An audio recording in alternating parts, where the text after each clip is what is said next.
ನವಿಲೂರಿನಲ್ಲಿ ಸಾಗರ್ ಎಂಬ ಪುಟ್ಟ ಹುಡುಗನಿದ್ದ. ಅವನು ಚಿಕ್ಕವನಿದ್ದಾಗಲೇ ಆತನ ತಾಯಿ ತೀರಿ ಹೋಗಿದ್ದರು.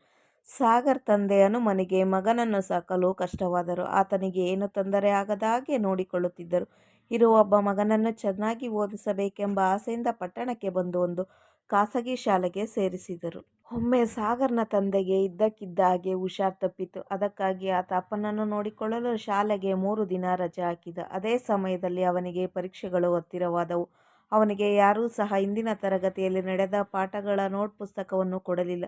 ಅವನು ಅದರ ಬಗ್ಗೆ ತಲೆಕೆಡಿಸಿಕೊಳ್ಳದೆ ಸುಮ್ಮನಿದ್ದ. ಇದರಿಂದಾಗಿ ಅವನಿಗೆ ಪರೀಕ್ಷೆಯಲ್ಲಿ ಕಡಿಮೆ ಅಂಕ ಬಂತು.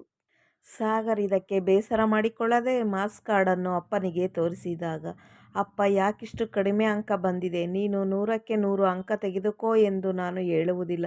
ಆದರೆ ನೀನು ಶ್ರಮ ಹಾಕಿದಷ್ಟು ಅಂಕ ಬರುತ್ತದೆಯಲ್ಲವೇ ಎಂದರು.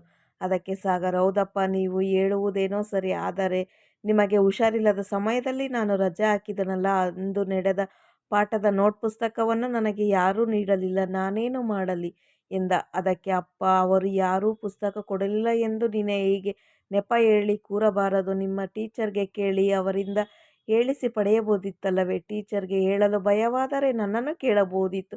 ನಾನು ಬಂದು ನಿಮ್ಮ ಶಿಕ್ಷಕರಿಗೆ ಹೇಳುತ್ತಿದ್ದೆ ಎಂದರು. ಅದಕ್ಕೆ ಸಾಗರ್, ಹೌದಪ್ಪ, ನನಗಿದು ಒಳ್ಳೆಯೇ ಇಲ್ಲ ಎಂದ. ಅದಕ್ಕೆ ತಂದೆ, ಇದು ಕೇವಲ ಓದಿಗೆ ಮಾತ್ರ ಸೀಮಿತವಾಗಬಾರದು, ಜೀವನದಲ್ಲೂ ಅಷ್ಟೇ. ಯಾರೂ ಕೂಡ ನಿನಗೆ ಮುಂದುವರಿಯಲು ಆಸರೆ ಮತ್ತು ಸಹಾಯ ನೀಡುವುದಿಲ್ಲ. ನೀವೇ ಬುದ್ಧಿ ಉಪಯೋಗಿಸಿ ಪರಿಹಾರ ಕಂಡುಕೊಳ್ಳಬೇಕು. ಈ ಮಾತನ್ನು ಯಾವಾಗಲೂ ನೆನಪಿಟ್ಟುಕೋ ಎಂದರು. ಸಾಗರ್ ಅಂದಿನಿಂದ ನೆಪ ಹೇಳಿ ತಪ್ಪಿಸಿಕೊಳ್ಳುವುದನ್ನು ಬಿಟ್ಟು ಜಾಣ ವಿದ್ಯಾರ್ಥಿಯಾದ.